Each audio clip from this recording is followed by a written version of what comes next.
Hi guys, how are you doing? Hoping you're doing well. Welcome or welcome back to my YouTube channel. If you're a returning subscriber, welcome back. If this is your first time coming across this channel, I hope you'll enjoy the content here and you can support the channel by subscribing. My name is Lynn. I'm a counseling psychologist and this is the Lynn's Corner. In today's topic, as you've seen, we're talking about identifying mental health problems in children. And who is a child is the best way to start this video. A child is anyone between 0 to 17 years. But in this video, I want to concentrate more on children below teenage years. So if you know someone or if you have a child who's between 0 to like 11, 12 years, this video is for you. So this video is actually for everyone because everyone definitely knows someone who's between 0 to 12 years. I hope you'll enjoy the content and to learn on everything that I'll talk about. Stay tuned up to the end of the video. And the number one way to identify mental health problem or to look out, or the signs to look out for if someone who you know who's a child has a mental health problem or is developing a mental health problem, the number one thing you should look out for is changes in behavior. And these changes will be either in sudden shift in mood. For example, if this child was not irritable, but after a given period of time they've started to become more irritable, or you can notice that they are more irritable compared to how they were before, it may be a sign that the child is starting to develop mental health issues. Another thing is frequent outbursts. If the child was not crying, throwing tantrums, and then after a given period of time they've started to develop this frequent outburst, it may also be a sign.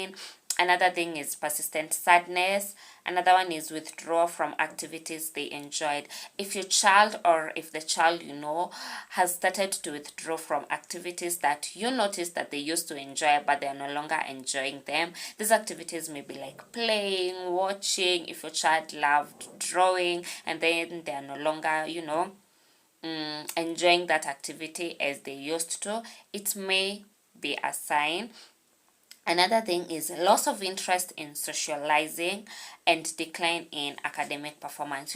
When I talk about loss of interest in socializing, for children, it's easy for them to socialize. It's easy for them, especially the young children. They are more open to socializing with their peers, with children who are their age. So if you notice that your child is no longer having that interest in socializing, it may be a sign that the child is developing a mental health problem.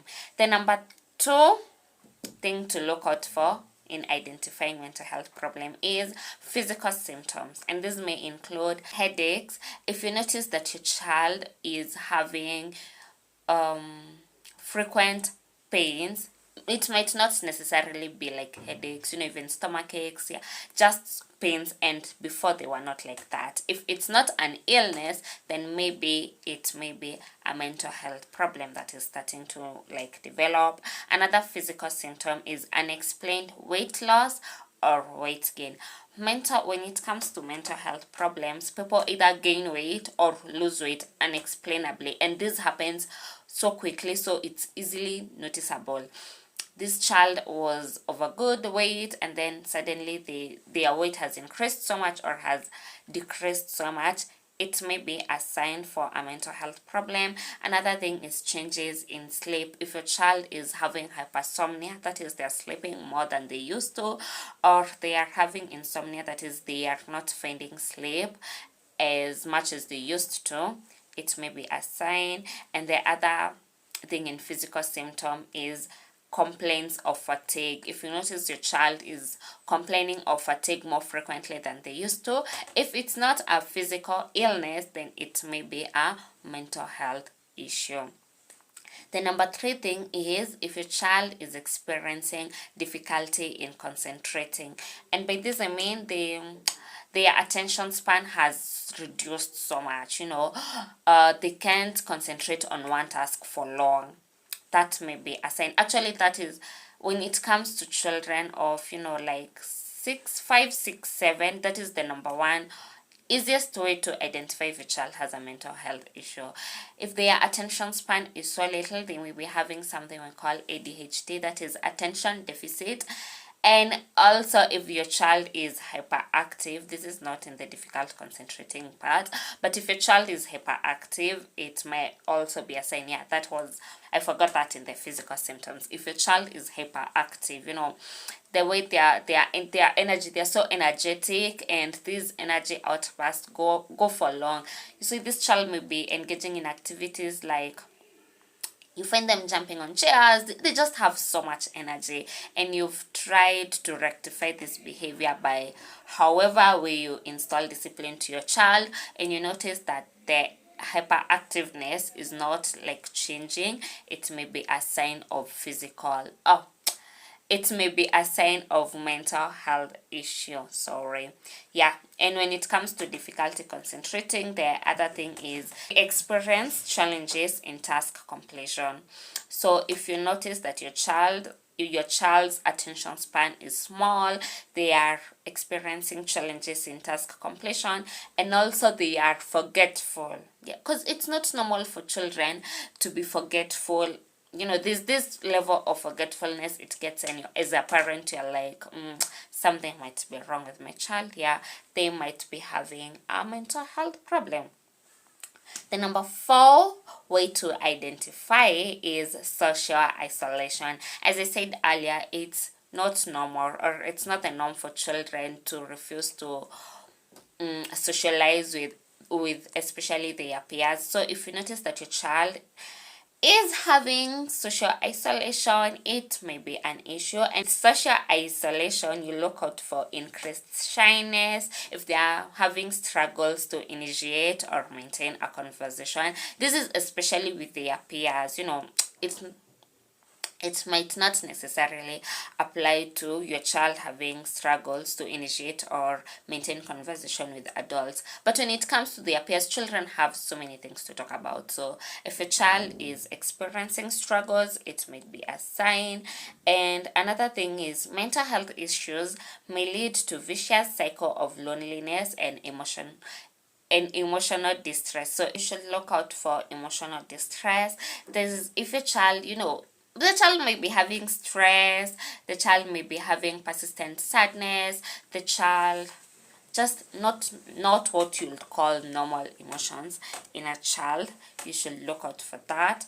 The number 5 way of identifying is changes in eating patterns. So if you notice that your child has sudden appetite loss, if they're suddenly overeating, or in a given period of time, I'd say like in 14 days, that is 2 weeks, if your child, you notice there's some changes in pattern in their eating habits, and you can tell that this is not a physical illness, then maybe it may be a mental health problem. So if they're overeating, if they're having difficulty maintaining their normal eating patterns. Everyone knows their child, even as an adult, your eating patterns, how well you are able to interact with food, if it can be called an interaction.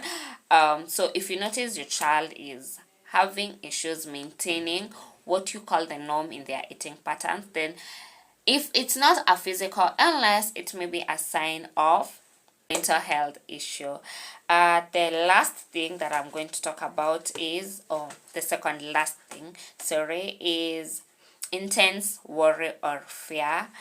And this you should look out for, especially if you're not necessarily the primary caregiver to your child. That is, if your child spends more time with someone else who's not you, maybe you are out there working and your child, has like a nanny, is left with a house manager, or even in school going children, and you notice that suddenly my child is having intense worry or fear compared to how they used to, you should look out for that.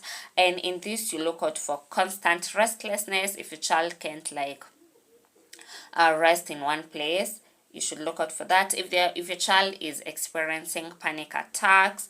And the last thing is, if you're having difficulty, or if themselves they're having difficulty controlling their fears. that may be a sign for mental health problems, or your child may be experiencing abuse from whoever is their primary caregiver. So you should look out for that. Be on the watch out for intense worry or fear in your children. And also, if your child is, with this restlessness, they are more jumpy compared to how they used to be, or even just being more jumpy. Because why would your child all of a sudden be more jumpy than how they used to be? If they're not experiencing abuse, then maybe they're developing a mental health problem. And the last thing I'm going to talk about is self-harm or suicidal thoughts. And I know someone will be there seated asking me, Lynn, how does a child start having self-harming thoughts? How does a child start becoming suicidal? Yes, it's there. We know of children that engage in self-harming behaviors. And what do you mean by self-harming behaviors is a question that you may be asking me. If this child is hurting themselves, if this child is engaging in activities that may bring them harm, what do I mean by that? Your child is now anatembea kwa barabara mali, anaweza gongwa na gari. That's a self-harming behavior.